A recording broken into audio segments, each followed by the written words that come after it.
Okay, so let's kick it off. Thank you so much, everyone, for joining today. We will be discussing about real estate investing, which happens to be, I would say labor of love for my good friend of over 2 decades, Rahul. And Rahul and I will be discussing and answering your questions. But primarily, it's going to be Rahul helping us understand how to think about investing in real estate. So Rahul, welcome. And I really, really appreciate you joining the conversation. Thank you, Gagan. Thank you very much. Okay, great. So as I said, please keep your questions coming in chat, and we'll get to them as soon as we hit that topic. So Rahul is a real estate expert and an Intel engineer. He'll tell a lot more about himself. But let me give you a quick overview of who we are. Zillion, we are building a platform to help you reach financial freedom much sooner than you would otherwise, much quicker than you would otherwise. How? Let's say you have a question about, hey, how do I improve my 401k? We have a product for that. You can just go and connect your account, and we'll tell you how you can actually improve your 401k in a way that you can potentially make $1 million or $2 million extra over the next 30 years by following simple guidelines, simple instructions on the platform. If you want to track your vacation budget and how that budget is going to impact your future retirement plans, we have a tool for that helps you keep track of all your finances in one place and how those finances will actually unfold in future. If you are renting right now, you're like, hey, should I buy a house or not? We have a tool for that really is much more scientific than the calculators you see. Also, how much should you save for emergencies given the layoffs that are happening and the uncertainty in the job market? We have a really nuanced tool for that helps you set the right amount for your family based on your circumstances. Also, how should you think about investments? Should you rebalance given the market situation now? Should you actually divest some stocks, buy some other stocks? We have a tool for that. We can analyze your portfolio within seconds and tell you how much risk you have, how much returns you can expect, and how it compares to the benchmarks. Also, like, what should you buy? We have a tool for that. Zillion Invest. You can just go in and actually start buying based on our recommendations. And it's not just that. We also, each one of us probably know our credit score. Credit score tells you how well you manage the money that you borrow from banks. But do you know how well you manage the money that you don't borrow from banks, the money that is your own? If you don't know, well, we have a score for that. We call it Money Score. Go to zillionapp.com and get your money score. It will tell you how well you manage your own money. I think if you don't know your money score and you only know your credit score, you are missing out on seeing about 90% of your financial picture. So please do it today. And we have not just that. The cherry on the cake is we offer mentoring from people like Rahul, people who are experts, people who have cut their teeth in this, in any particular segment, in Rahul's case, in real estate, for a decade or more. And they are the experts, and you get to learn from these experts, from these mentors, and you get mentored by them. So this is all we offer and much, much more. Check it out on zillionapp.com. Also, one housekeeping thing, we are recording this session. You don't need to record it. We are also going to share it on YouTube, share the chat and everything. So please don't worry about it. Just focus, ask questions, and make it interactive. And oh, by the way, we let you do all of this in under 10 minutes a week. You don't need to become an expert. You can actually follow a mentor and get all of this on track, your finances on track, by investing less than 10 minutes in a week.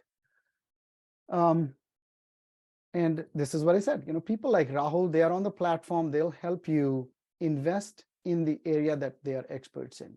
So give Rahul a follow by going to zillionapp.com.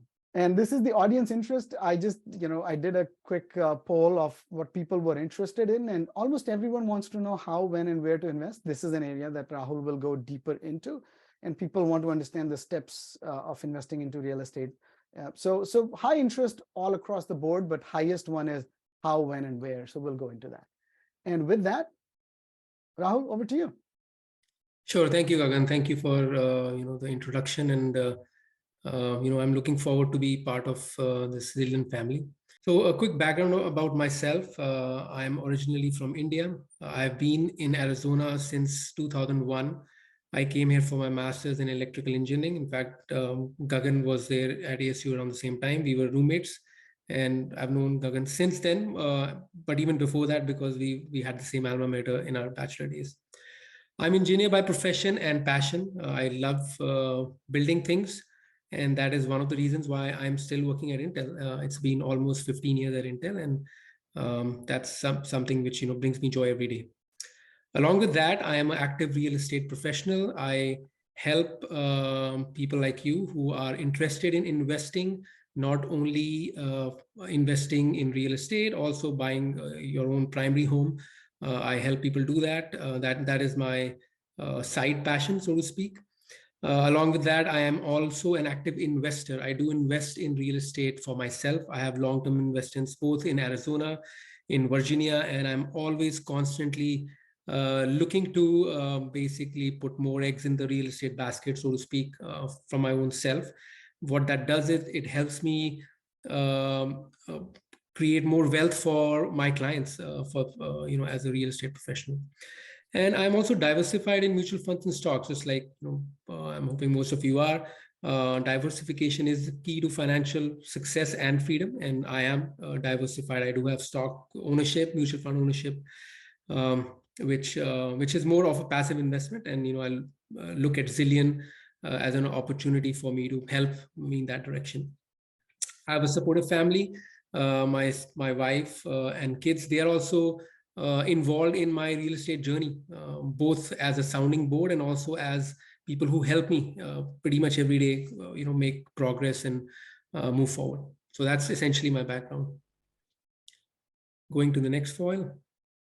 So why I chose real estate? Several reasons. The first was that I had total belief in long-term investment when it came to real estate. It came in because of my osmotic learning, which is last bullet you'll see. It's the osmotic learning which I saw growing up in my parents, where my dad, he is an architect, engineer at heart, and I saw him investing in real estate on and off, and the dinner table conversations and all the learnings which I got from them is something which solidified that belief that real estate is an opportunity for you to get that financial freedom, independence, and that success. And also, as I came into working for Intel and started to build my capital, there was some capital which I wanted to invest and diversify, and the timing was right in 2021. We had just come out of the 2028 recession. Things were looking much brighter. I think, Rahul, you meant 2008 and 2011. You Yeah, accidentally said 2021. Yeah, so yeah, 2008 and 2011. As all of us were reeling and coming back from 2008 and getting into 2010, 2021, the timing was kind of right, because we were, in my mind at that point in time, we were at that hockey stick point where things were going to go up and look much brighter. So I took the plunge and I started my first investment in real estate.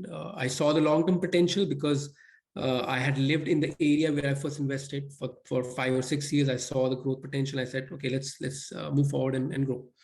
And at that point in time, I was in my 30s. I was willing to take that calculated risk in order to get more financial freedom for myself. I had limited time because I had a full-time job, but I had unlimited skill. I had the skill to analyze data. I had the skill to understand what is right and what is wrong when it comes to real estate, which had come in more because I had a primary home, and I learned through the ropes for those 5 or 6 years before I delved into my first real estate investment in 2011. And then the last bullet is really the learning which I got from my parents. So these are kind of the things, and I've highlighted the things which in green, which really matter to me. The belief, the capital, the intent to diversify, the timing, and the long-term potential. So these are really some of the things which help me get into this real estate business. And I would add one more thing, having known Rahul for a long, long time. One thing I've seen is people excel at investing in areas that they love. Rahul loves real estate. It comes from his family background and so forth. So everybody's journey is unique, rather than trying to mimic somebody's journey, what we encourage in Zillion is look within, look inside, and see what you're good at, what your natural strengths are at, and what you really love. Double down on that. And if not, just follow a mentor. So just keep that in mind. Rahul loves real estate. That's a very, very essential trait to be successful in real estate. Thank you for the segue, Gagan. And this is really, me. This is what I believed in. This is what my life situation was. And if you go to the next foil, it basically asks questions for you. So these are some of the questions which you need to ask yourself as to why do you want to invest in real estate? Do you have the belief? Do you have the intent to diversify? Do you believe in getting passive income along the way if you are doing a full-time job? Is it a FOMO? I mean, a lot of us are sometimes driven by this fear of missing out when we're talking to our friends, family, co-workers, and people are investing in certain areas, and we are driven by that fear of missing out. So is that one of the reasons? And then also understand, what are your strengths? Is your strength bringing more capital to the table in order for you to invest into real estate? Do you have that time? And I'm going to talk more about time in the follow five foil as to how much time is needed. Do you have that time which you would want to put in real estate? Do you have the skill? Do you have the knowledge? Are you, when you're looking at news, are you focusing on the real estate news which is happening in the country and gaining that knowledge, on a day-to-day basis? Do you have the risk appetite? Any investment which you do comes with its known and unknown risks, and real estate is no different. Do you have that appetite to take the risk? So these are the kind of things you need to ask yourself. Which markets do you want to invest in? Real estate is a very wide market. Are you looking at a short-term investment in a short-term situation? I mean, nowadays, a lot of people invest in Airbnbs, VRBOs, which give great ROI. Is that where you want to go in and marry it up with the risk appetite which you have? Or you want to invest in long-term growth potential, maybe invest in areas which are up and coming, and areas which might not seem great investments right now, but in the future, 5, 10, 15 years down the line, are going to give you the ROI which you really want. So those are the questions you want to ask. And then when and how to invest, what is the timing? And I'm going to talk about timing also in the follow foils. How much you want to invest. Gagan, if you can go back to the previous one, how much you would want to invest in real estate. I mean, what is the capital you have, and how much of that pool you want to put in real estate investment, and how long? In the sense that, are you in for a short term, you want to invest and then get out in a couple of years, or this is something which you want to hold on for the long term? So these are the key questions you need to really probe yourself and ask, and jot down and write down your strengths, write down the whys, which, whens, and hows, and then it'll give you a very good reflection of where you're at when it comes to investing in real estate. Going to the next foil. Again, this is a foil which basically talks about different vectors of real estate investment. Real estate is a pretty wide field. I've just narrowed it down to 4, which are more talked about, people are more interested in. Single family homes, multi-units, which could be, condos or apartment complexes or duplexes or fourplexes. Commercial buildings, which could be, owning office spaces for, medical facilities or restaurants, and REITs, which are, very similar to mutual funds, but are more focused on the real estate investments. And I've mapped it with the risk and reward, which in my mind goes with these vectors: single family, multi-unit, commercial, and REITs. As you'll see, some of them are high risk and it comes with high rewards. And some of them have, short investment horizon. By short, I really mean 5 to 7 years. Long is more, 10 plus years. And the cap rate is really, the rate which gives you real data on, what your return of investment is.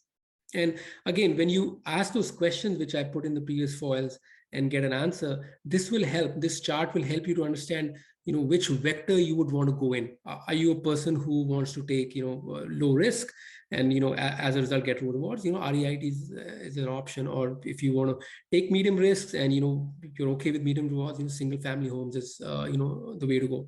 What I will tell you is, for myself, I started off in the first vector, which is single family home, and I've been in this vector for almost 10 plus years.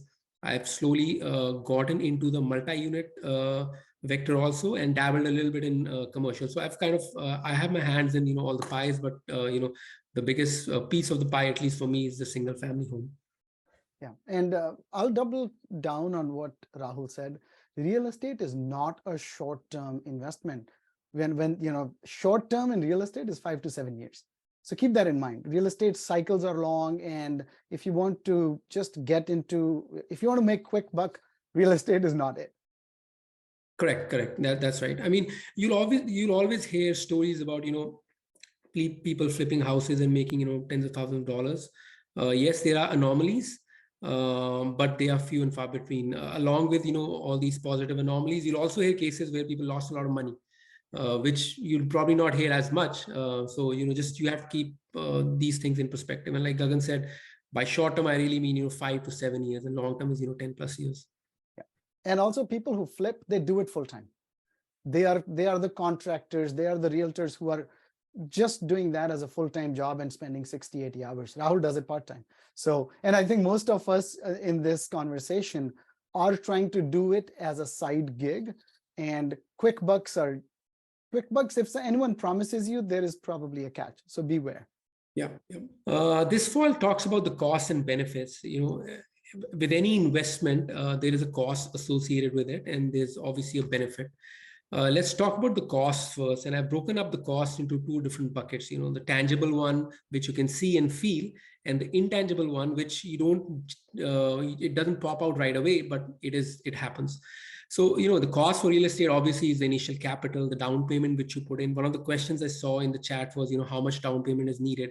There is no requirement for a down payment for any real estate investment. However, to do a good investment, which gives you the best rates when it comes to loans, it's generally advisable to give 25% down. You can even start as low as 5%, but then you're going to get a higher rate. But again, it depends on the situation. If even getting a higher rate, putting in low money down gives you the ROI or the cap rate which you're looking for, 5% might work for you. And I have been involved in deals for myself and for my clients where we've actually put in more than 25% down, because the rates were high enough to justify putting more down so that we could have less loan, and as a result create the ROI. So those are the kind of things you have to trade-offs you have to understand. Along with these initial costs, there are recurring costs like mortgage. If you're going to take a loan, you have to pay a mortgage every month. There are maintenance costs which come with real estate. If you're buying a single family home, you have to take care of, things which break down, as a landlord. And there are BTI or big ticket items like, things like the roof and the AC. If you have to fix them, it costs money. And that's really what the tangible costs are, which you need to aware of. You need to be aware of. It's not just really putting the down payment in and then, getting money every month in terms of rent. Some of the intangible costs, which not a lot of people think about, are time. You have to spend time, getting into real estate. On an average, it's 2 to 3 hours per month, which I have figured out with my investments over the last 10 to 12 years. Again, it depends. I have situations where sometimes I have to spend, 10 to 15 hours a week in my investment, and sometimes it's not even 30 minutes a month. Again, it depends on personal situation. It depends what kind of renters you have, if you have invested in a property which has renters. But keep in mind, there is time investment which generally people don't think about, and 2 to 3 hours to me is an average which I've seen over the last decade or so.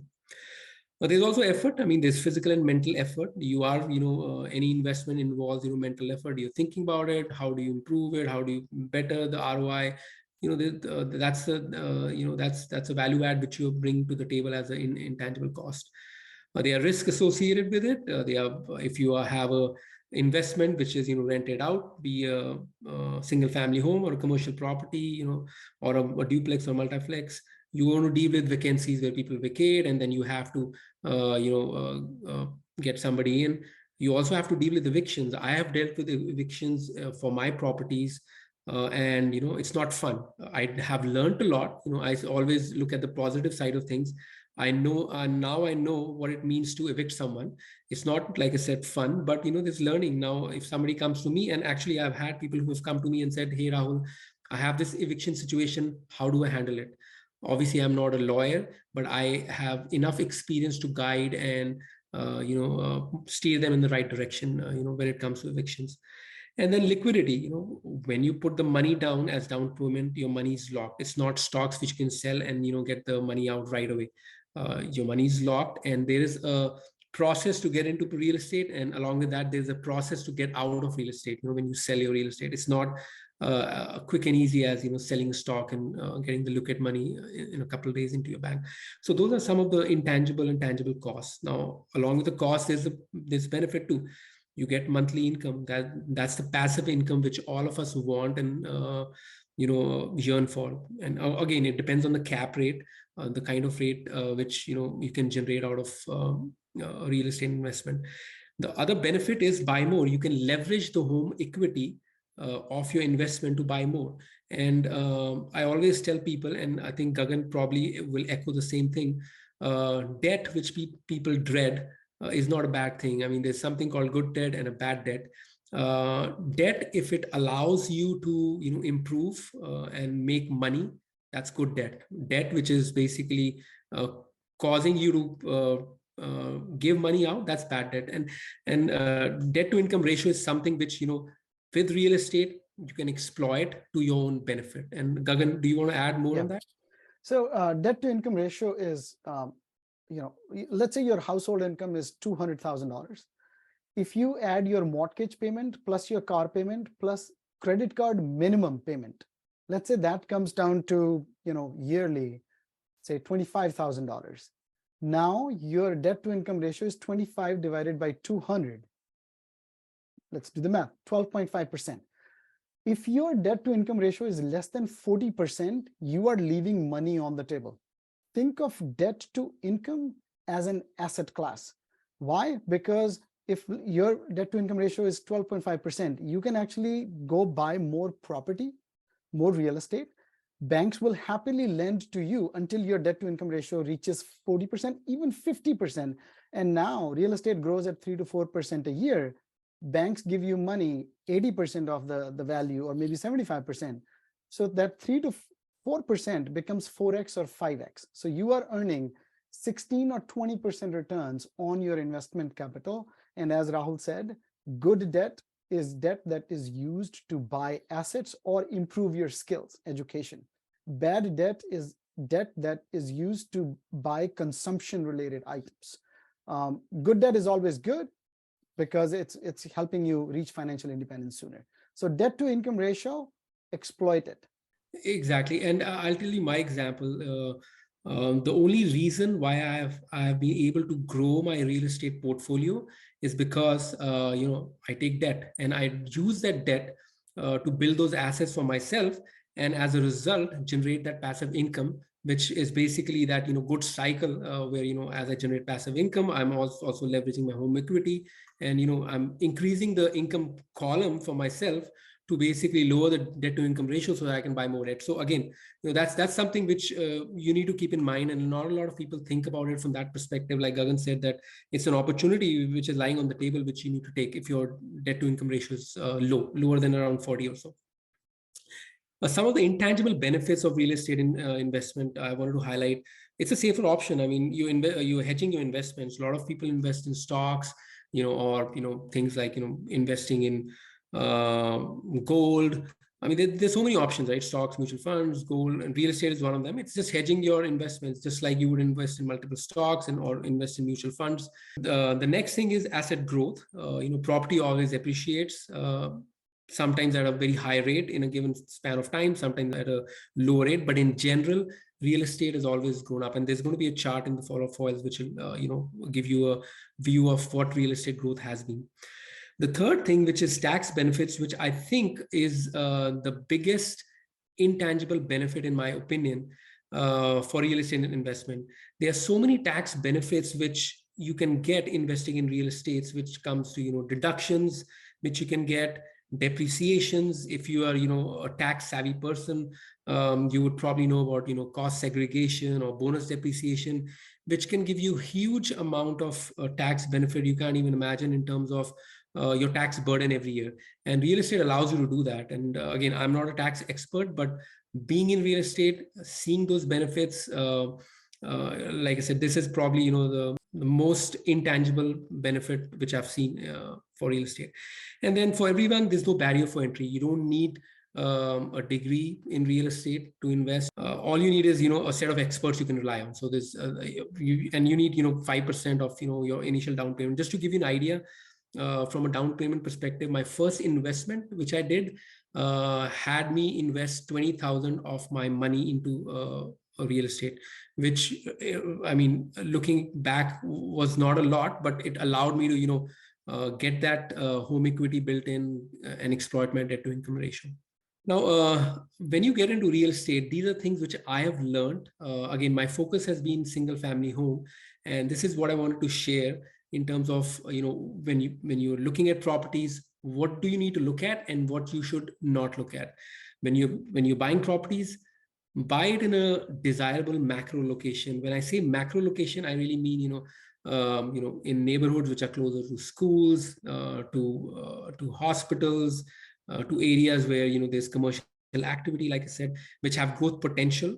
And some of the things which I have learned, looking at growth potential, is not something which is there right now, but what will come in the next 5 to 10 years. And there's enough information available for areas which will allow you to get that sense of where the potential is. Obviously, you want to buy properties with a positive cap rate. Typically, cap rate is around 5 to 10%. Again, it depends on what vector of real estate investment you're in. High risk investments, like commercial, will give you a high cap rate. But again, those are high risk. So, I mean, it depends. That's why, as long as the cap rate is positive, that's what you need to focus on. And always take advice from experts. You have experts in the real estate field, be it your real estate agent, be it the inspectors which inspect the house, be it the loan officers you're working with, the lenders or the appraisers. Use their expertise, because these are people who are in the field, who know what is right and wrong, and use their advice and make those judgments based on the advice. Now, on the other column, don't buy properties.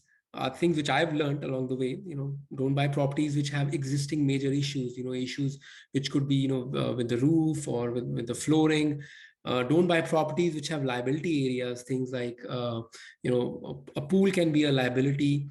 Multi-level homes can be liability in some way. Sometimes, even vegetation can be a liability. You have trees in the backyard, for example, in a home, which are, where the roots are going into the house, it might impact the foundation, or trees which have branches going onto the roof of the home, those are liability areas. So look at those, and avoid those. Don't buy homes which have more square feet than desired. This is something which I've learned along the way, where you don't want to buy the biggest home in the neighborhood, which everybody tells you, but also you don't want to buy a home which is bigger in square footage. You probably spend a lot of more money in, but it's not going to fetch the amount of rent you're looking at, and not going to give you that ROI. And those are the kind of things which you talk to your real estate professional, and work with them to figure out what is the optimum investment for you to do. Don't buy homes which have a poor micro location. By micro location, I essentially mean homes which are too close to the freeway, maybe too close to the power lines, maybe too close to commercial activity, which causes too much noise pollution, things like that. I mean, things which, like I said, I've learned to avoid, and I always tell my clients to avoid. And those are, I mean, this is something which I've learned. Look at the micro location to see where the house is situated. The first thing which I do when I look at a home which I want to potentially invest in, or one of the things which I do is, I just go to Google Maps and see where the house is located. How is the house placed in the neighborhood? How is it placed in the bigger, macro area? And that gives me a good sense of, whether that's a good investment to go in. And also, don't buy properties with no professional inspections. You always want to rely on experts on their advice and get the inspections done. Last year or last couple of years, when we were going through the unfortunate COVID situation, the real estate market was crazy, and there were a lot of people who were buying houses without inspecting. Not something which I would recommend, definitely. And in one of my files, I'll talk about things which I did which caused grief to me, and this is one of the things, not getting the right inspections done. So Rahul, is it fair to say what you're saying is uh, when you are looking to buy an investment property, think about it the same way as you would buy a property to live in. If Correct. you wouldn't want to live in that property because of XYZ risk, close to a freeway, or maybe possibly, too close to a flood zone, or too many trees or something like that, or a risk, if you're not going to live in it, don't buy it as an investment property. Exactly. And one of my falls actually has that bullet in there. So that's a really good point, Gagan. So if you go to the next one.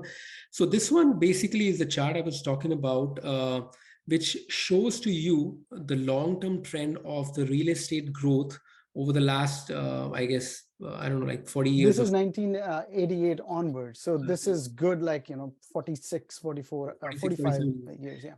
So yeah, so what you see is, obviously the long-term trend is a positive growth, which is around 4 to 6%.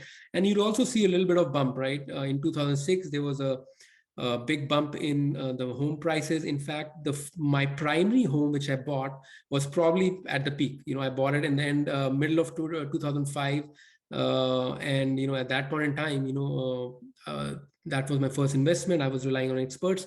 And in 2008 or 2009, the value of that house went down by 40%. And obviously, nobody wants their the capital to go down that much. But if you look at it right now in 2022, that same house which I bought for 300,000 is now worth around 550 to 600. So in the long term, it has appreciated in value, and now it's a rental, so it gives me that monthly cash flow also. So there are going to be times where you'll see the ups and downs, but in the long term, there's always benefit which you'll get. Real quick, this is they say history doesn't repeat, but it definitely rhymes.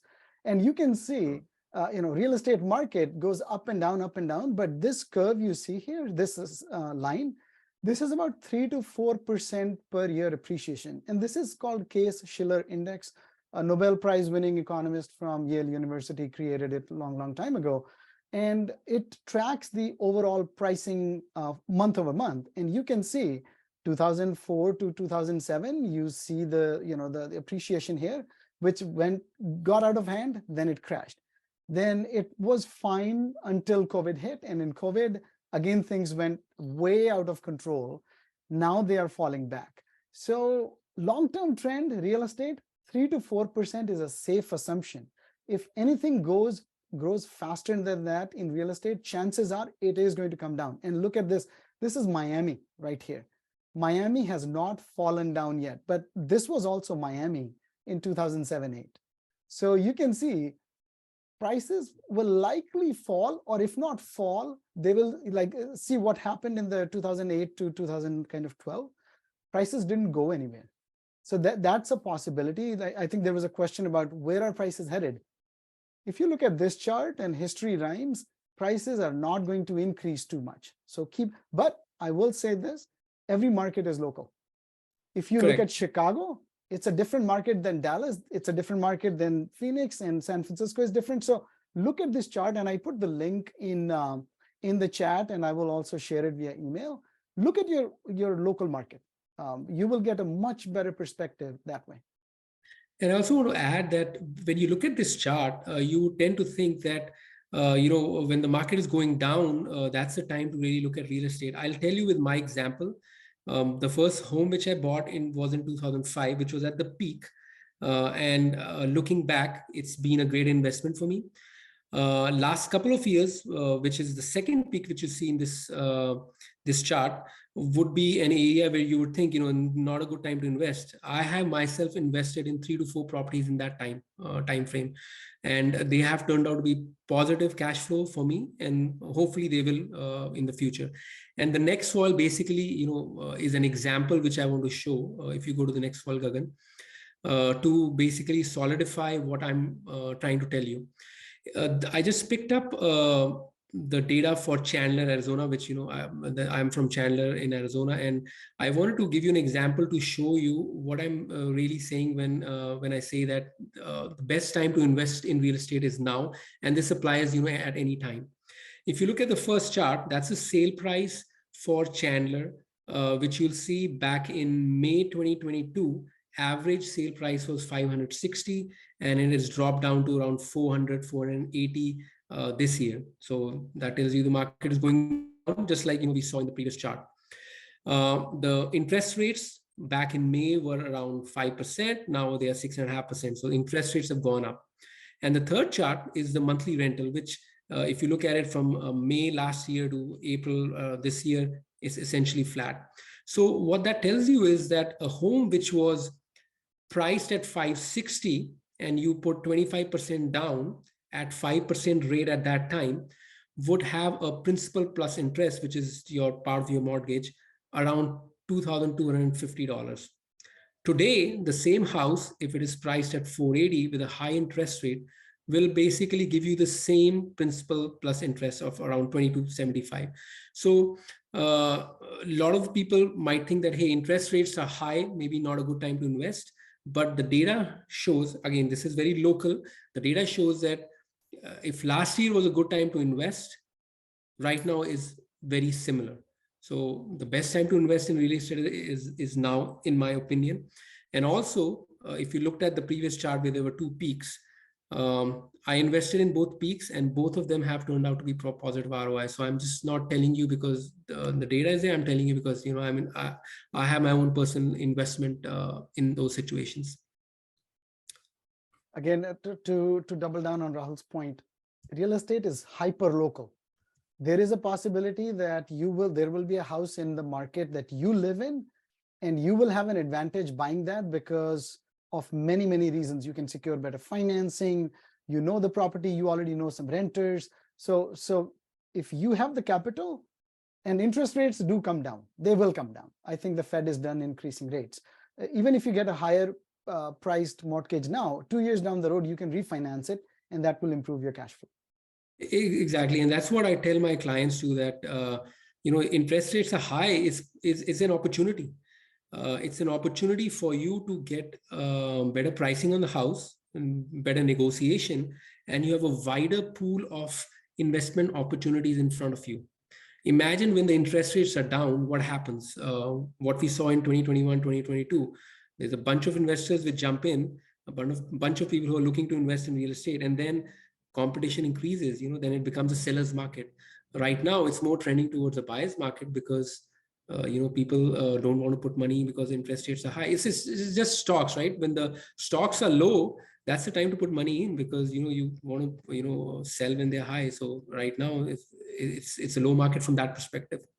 So these are some of the decisions I wanted to share with you guys. My best decisions, which I made, which enabled me to be where I am in terms of my real estate growth and investments. I invested in local markets, the local markets which I could see and feel and have a better sense of. If I were to buy a home, I would go in and look at the house with my own eyes and have a better sense whether it's a good deal or not.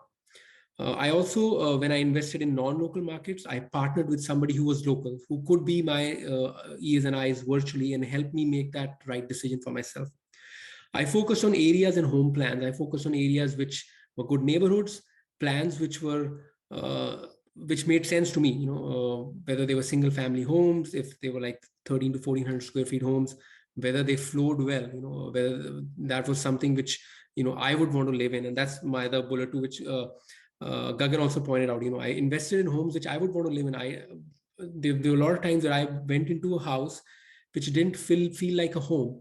And, I went with my gut. So I invested in homes which I thought, hey, if I had an opportunity to live in this home, would I live in it? I asked that question. If the answer was yes, then, I went in and looked at my other parameters to make sure, it was a good investment.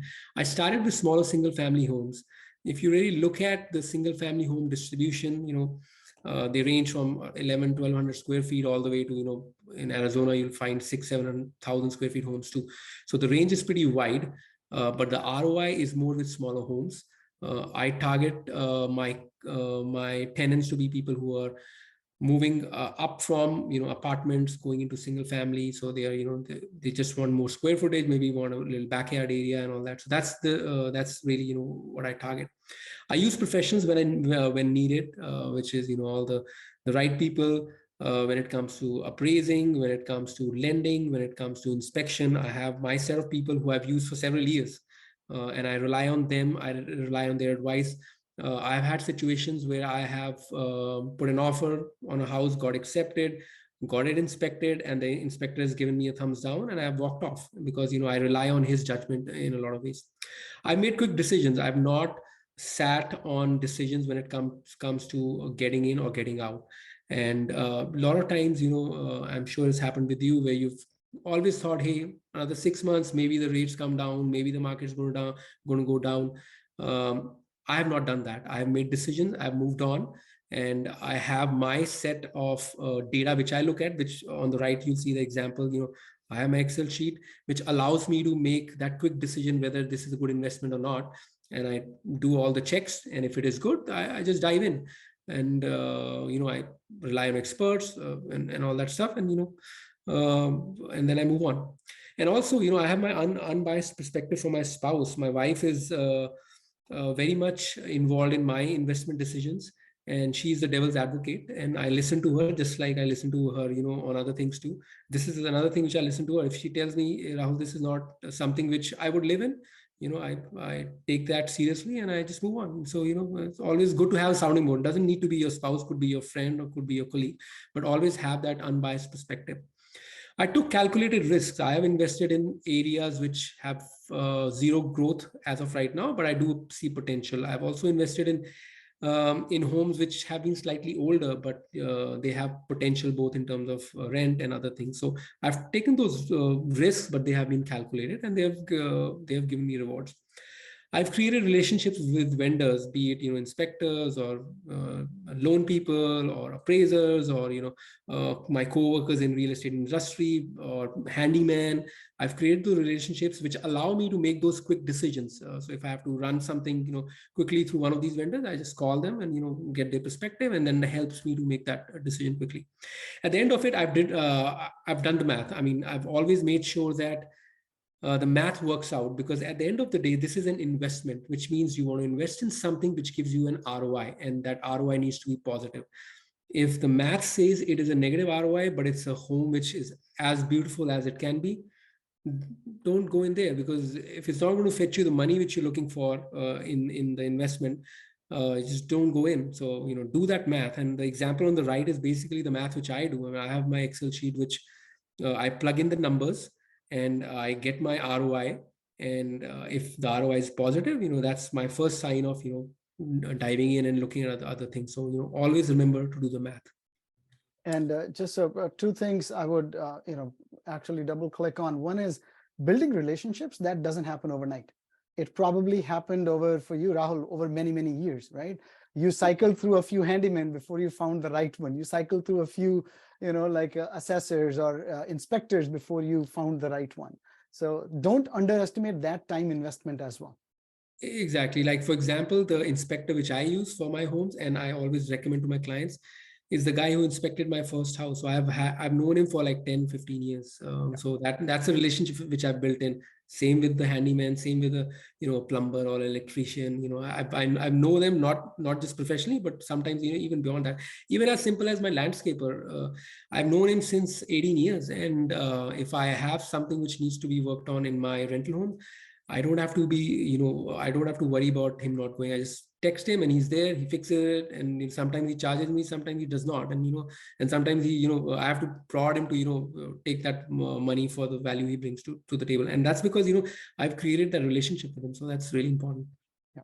And by the way, this, the spreadsheet that you see, we have a version of it, but we will have an enhanced version of this. So you can actually quickly make a decision and see if an investment makes sense for you. So by next week, you will have this in Zillion. If you log in and plug in a couple of numbers, we'll show you exactly how things work and if something is worth pursuing or not. Great.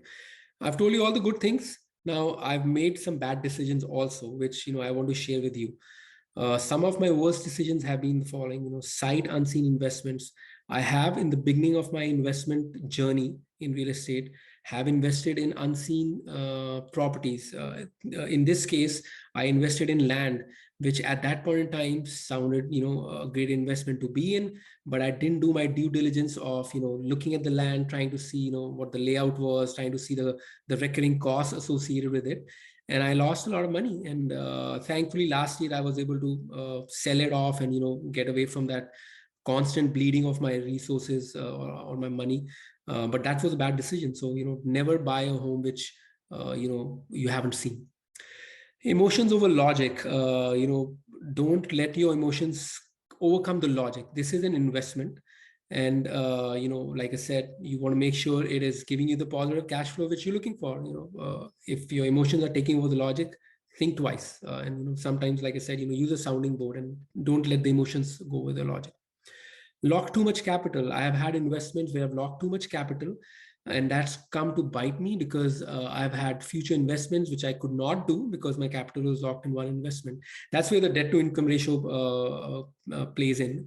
I was not able to take more debt because a lot of capital was locked in. I didn't have money for down payment, and that's why I wasn't able to invest. So, something to think about, should not do.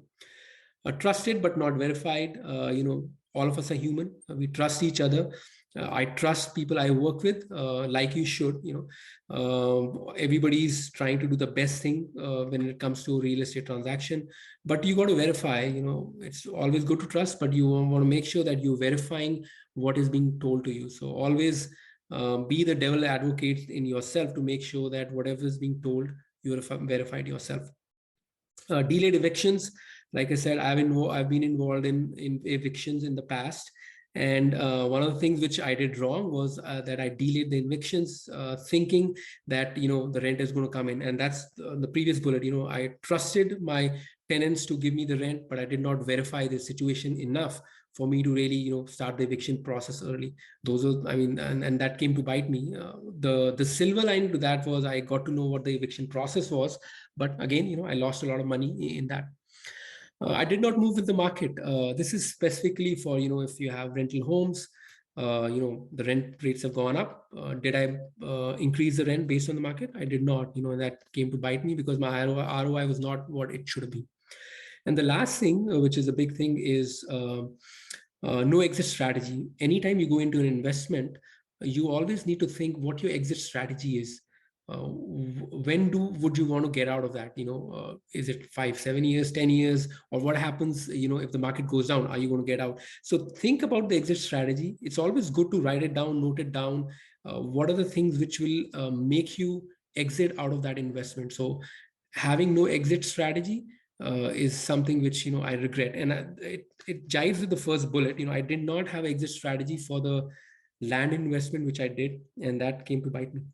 So real estate investment, like I said, caters to every budget, allows different risk appetites, is an income producing asset.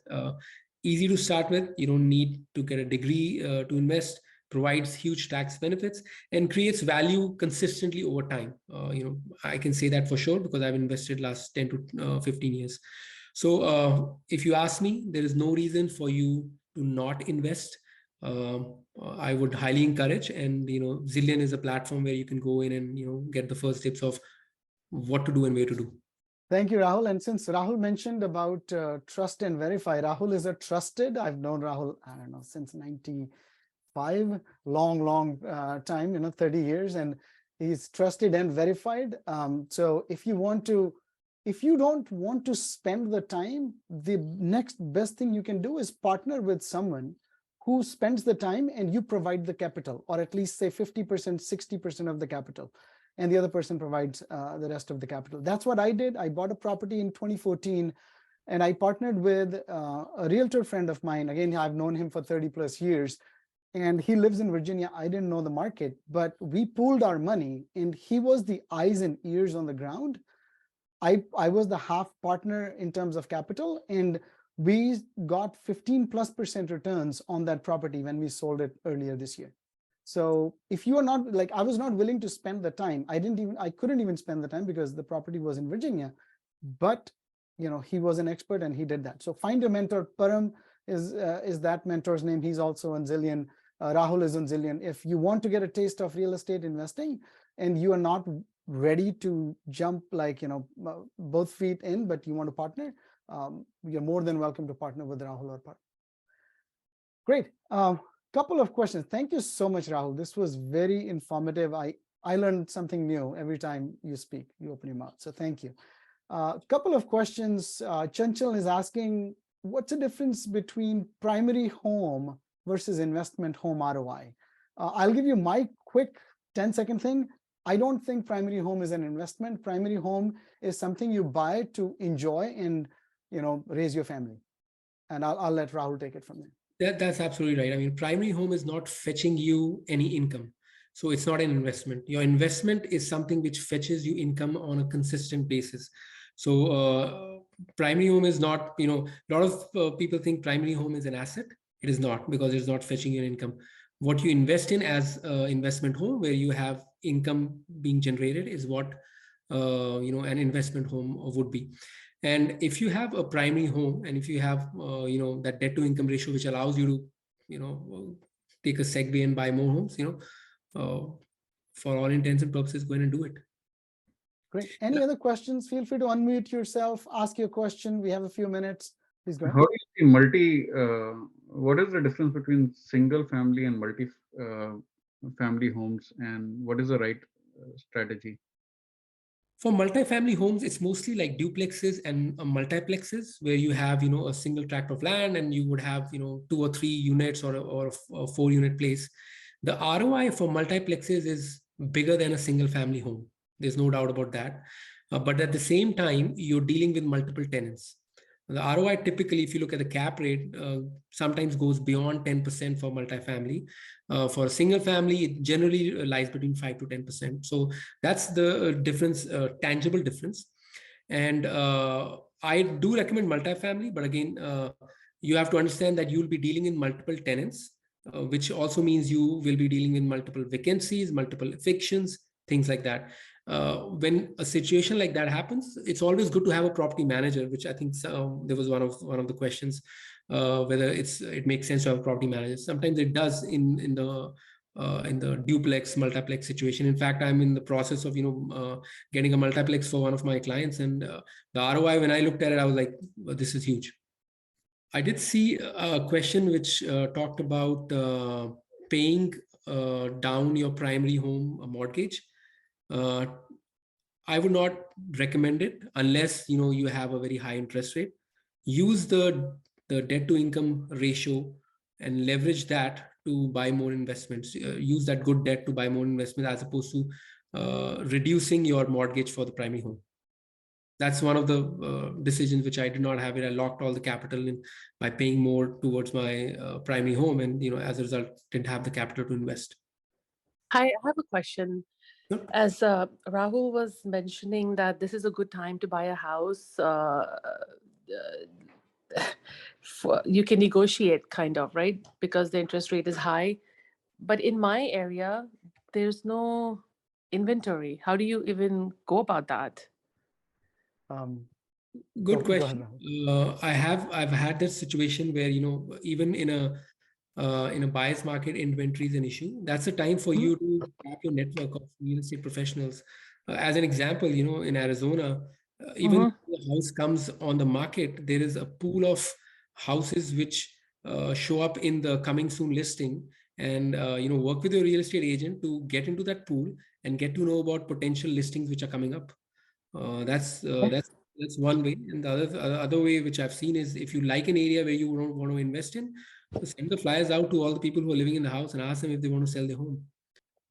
So do you have any recommendation of, I know you wouldn't recommend, but do you have any friends in this area, in Maryland area, that you can give me names? Yeah, I can. Yeah, please sign up. And we have at least one mentor in the Northern Virginia area who also, either himself or he would be able to suggest. Yes, please sign up and we'll help you. And also, one other thing, we live in the San Francisco Bay Area, very competitive market, even in a time like this. We walk, my wife and I, we walk around the neighborhood, and wherever you see like a box, moving box, like a trailer box where people are packing, we start talking to the owners. And I have had at least 3 properties. We bought our house like that. We bought it off the market. So walk around the neighborhood that you're interested in. Chances are somebody is going to move, for XYZ reasons. And you can actually, and people are willing to sell off the market because they save 5%. The seller Mhm. saves 5 to 6% in costs if they sell off the market. Okay. Thank you. That's a good suggestion. I Everyone have can- one question. Hi, Rahul. This is Shruti, and I think I sent this question to Gagan. But just to follow up on the previous question, so even if there is inventory, right? Even if we know someone who is selling the house, there's like so much of competition. Like the houses are going like 10 to 25% higher than the asking price. So Which in market your is it, chart, Anita? you should. I'm in Massachusetts. Oh, wow. Okay. Mhm. Yeah. So you showed the chart where like, when you have that peak, like, eventually the house prices would come down. But we are in a state like, where the interest rates are going up, house prices are going up. Like, how to go about that? Like if you want to invest in this kind of market. Well, I think again, do the math. If you're looking to invest, see even if with the high prices and the high interest rates, are you going to get the rents to justify a positive ROI? If you are, then you're cash positive. So even if you're buying high with a high interest rate, if you're getting money into your pocket every month, it is a good investment. And over a period of time, decade, couple decades, the prices are going to go up. So even though it sounds high to you right now, it'll be higher. Believe it or not, it'll be even higher going forward. And like Gagan just mentioned, rents are high too. So if property prices are high, rents are high. So do the math to see if mathematically it makes sense. And if it does, then just go in. Like I said, Okay. 2021, 2022, when the market was at its peak and people were saying this is too high, I invested and bought 3 properties, and all of them are positive cash flow right now.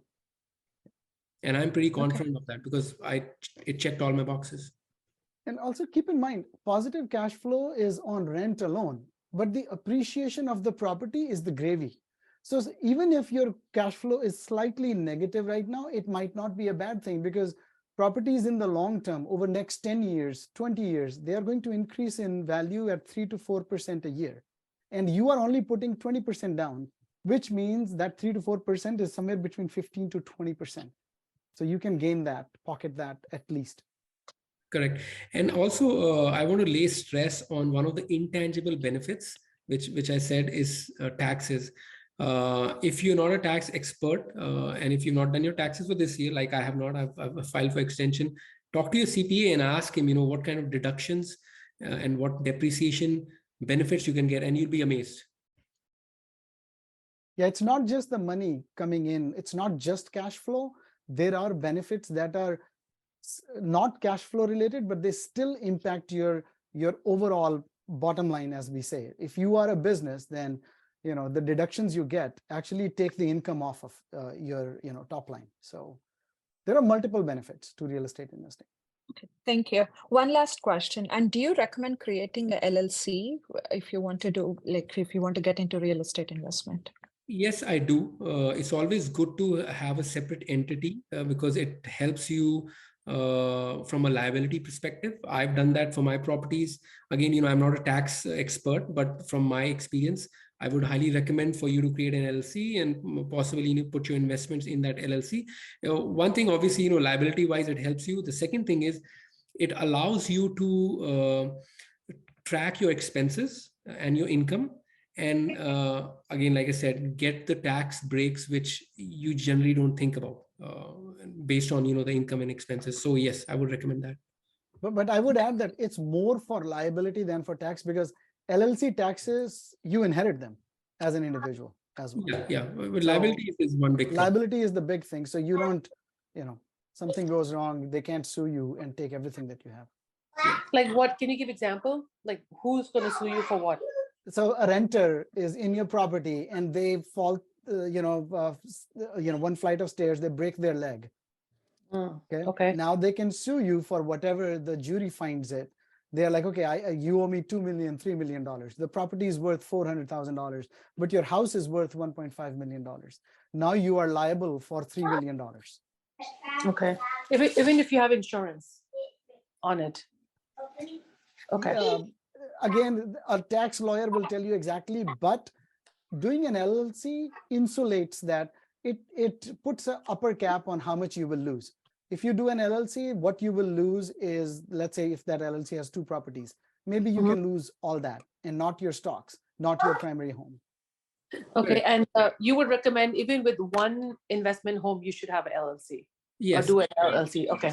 Again, I'm not a tax expert, but even creating an LLC does insulate you, but you have to do it the right way. You have to have separate bank accounts, have the income and expenses totally separate from your own personal expenses, because if a liability issue comes in, that LLC should be a separate entity.